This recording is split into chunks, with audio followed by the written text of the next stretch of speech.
Here we are in Xian at the Terracotta Warrior site, and this is excavation number 1. There are 3. You can see some of them are repaired, some of them not. In the far back left-hand corner, which you probably get a better view there, that is the workshop where they actually do the work putting these things together. And here is more information about pit number 1. They're estimating there are probably 6,000 terracotta warriors, horses, and 50 chariots buried here. And so far, they've unearthed about 2,000 pottery warriors and horses and 20 wooden chariots. Now this is pit number 2, and the way it differs from pit number 1 is this is where you find a lot of chariots, a lot of archers, and fewer infantrymen. Again, the pits represent the way the army actually would have been lined up for battle into their various military organizations. As you can see, this one is just starting to be renovated. Again, in pit number 2, you can see all the fragmented pieces down there.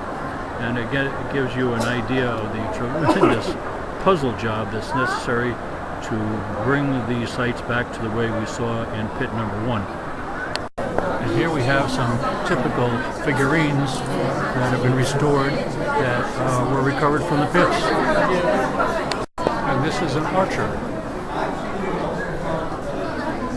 And here we have a variety of weapons that were found in the pits. You can see the bronze sword there and the various bronze weapons and the piece of arrows. And you can see down there the lances, the spears. And here is one of the restored generals. So far the only general that has been restored. And here we have a kneeling archer. And this is pit number 3, known as the command center. And only 68 figurines were found in this particular pit. And you can see the horses down there. And you also can see the generals and probably senior officers over there. And a little bit to the right, you can see the amazing amount of work that's necessary to put these together. Those are the pieces as they started. Absolutely phenomenal piece of work. These are the buildings that hold the terracotta warrior pits. That is building number 1, and swinging to the right, that is building number 2, which holds pit number 2, and you walk through that and there's building number 3 in the back, which holds pit number 3. Again, we get another view of a local neighborhood street, very, very similar to this part of the world, including places like Vietnam. And here we go, upscale shopping everywhere. And with the flags, there is no doubt that we are in China. And this is Lulu on the left, who has been a fantastic tour guide here in Xian, and that's obviously Rosemary on the right. And we were just talking to Lulu, and we're hoping that she'll come and visit us in the United States. We'd love to have her as a guest. Her English is great, and she is a very, very hardworking young woman. And we are proud to call her our friend. We're now in Guilin area, and we are about to take a raft ride down the Yulong River. And I'm told the translation of Yulong is Meet the Dragon. So it's going to be about a 2-hour ride down the river. Let's call this the organization, I hope, of the loading area. Not my type of organization, though. And here we go, heading down the Yulong River.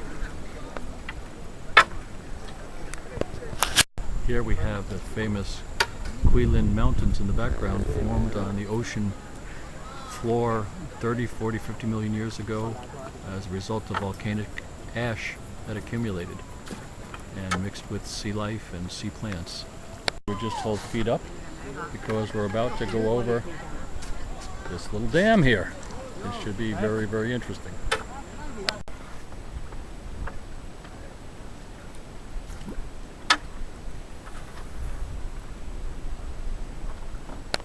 Here is a river entrepreneur. This lady is selling fruits and vegetables, but others have been selling beer and soda.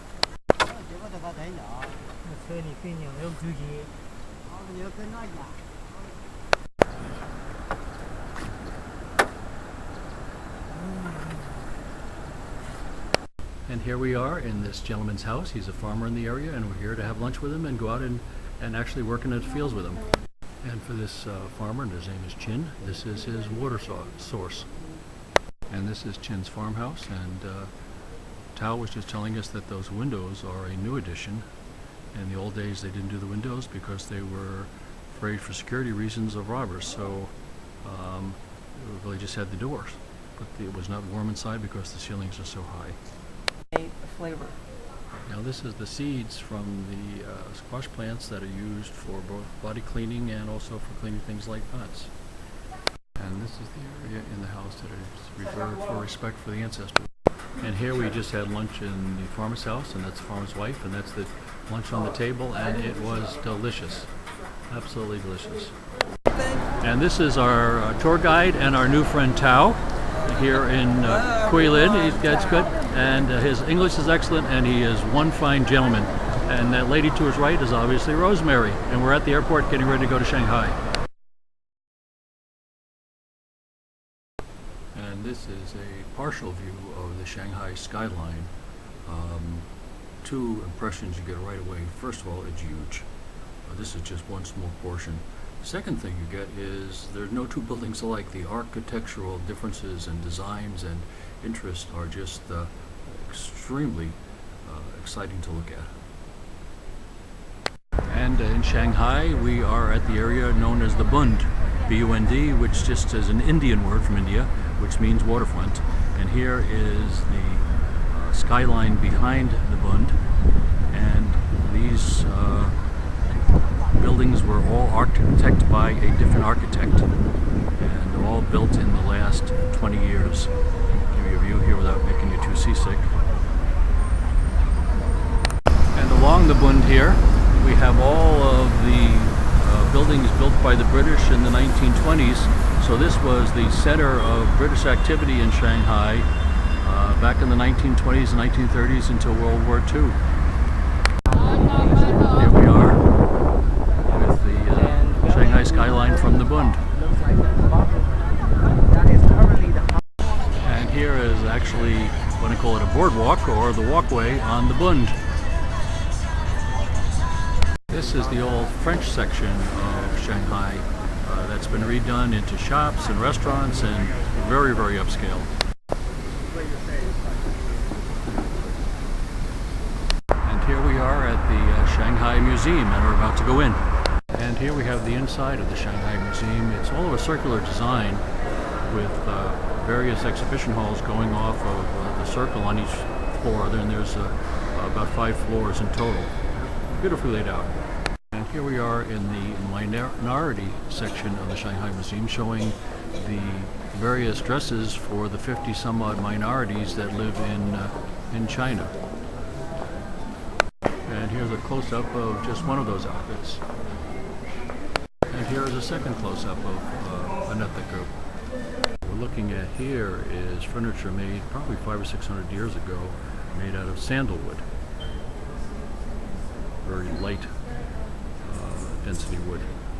And now we are in the ceramic section, and let's just leave it at this stuff is hundreds and hundreds of years old.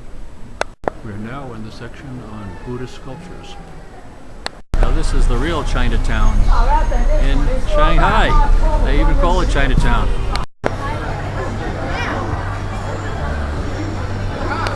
And this is where we're going to go in and have lunch. A very traditional Chinese restaurant. Been here for 100 some odd years. And here's a local resident doing what local residents of this type always do, have a nap.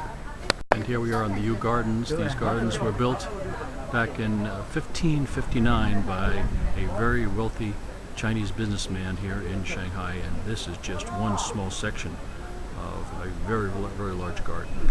Here are more of the Yu Gardens, and you can see the fish, the koi fish there being fed.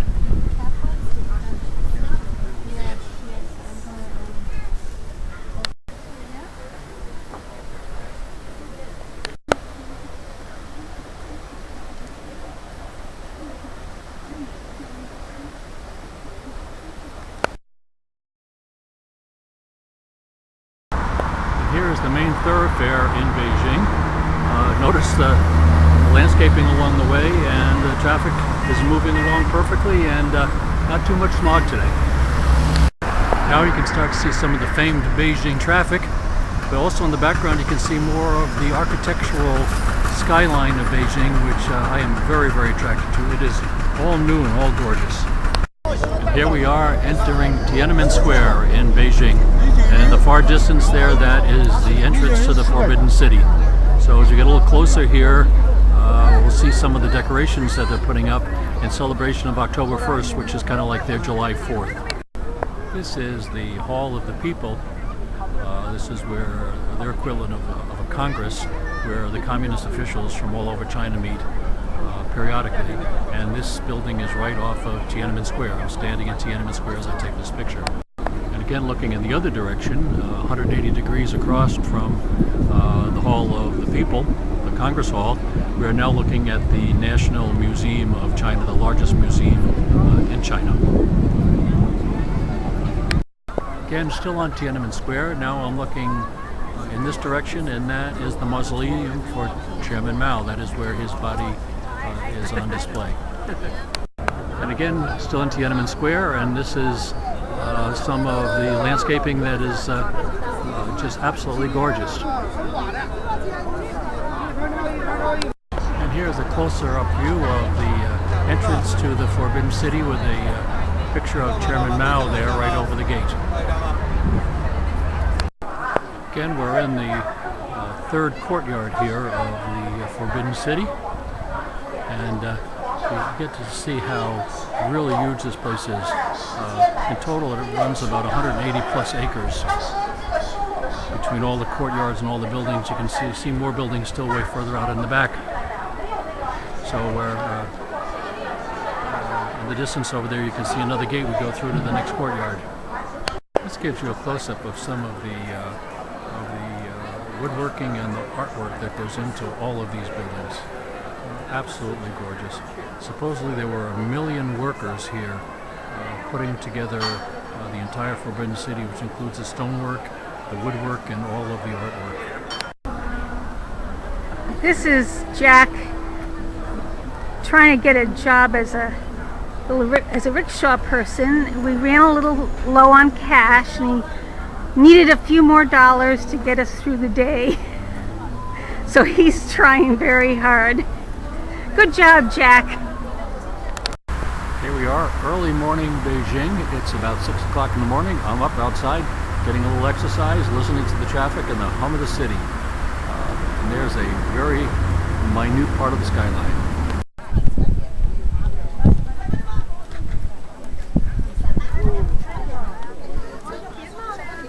Hello, hello. So right now the Rosemary and stand on the wall. So smile, Mrs. Rosemary. Okay, okay, and she is very beautiful. So right now we are on the wall. A lot of people and hiking on the wall. Okay, I'm going to turn it around the other direction. And so here's another view. And here we have a view of my excellent guide, Leo. And I'm very excited to be here today. Thank today, you. Because of foggy, so we cannot see very far away. No, So that's okay. Just to not be very lucky. not lucky with the weather, but lucky to be here. Lucky to be here. Yes, thank you. And this is the entrance to the Temple of the Heavens. And you can see people gathering here at the Temple of the Heavens. And this is a real community gathering place to play cards, checkers, chess, and to do community things. And because of the weather, there's no Tai Chi, but ordinarily out on the grounds out here would be full of people doing Tai Chi.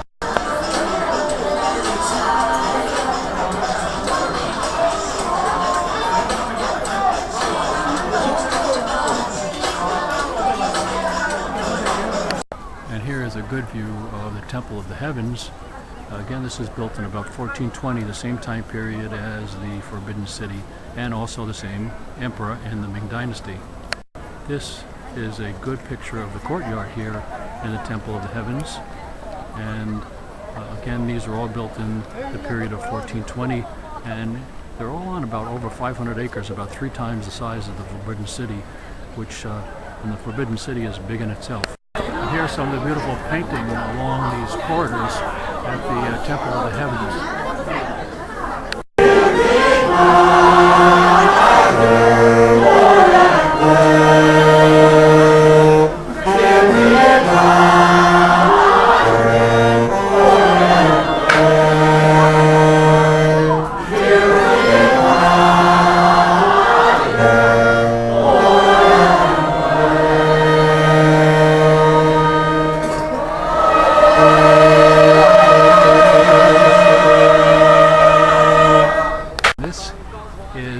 Decorations on the outside of the summer palace that we're about to go in to see. And, this building was used as the convention hall and the meeting hall for when people can't come to visit the emperor. This is where he'd come out, or she would come out, the empress, and meet with the generals and meet with the dignitaries. And more of the summer palace. And some really panoramic views of the lake here at the Summer Palace. And this is the Emperor's favorite hot dog stand.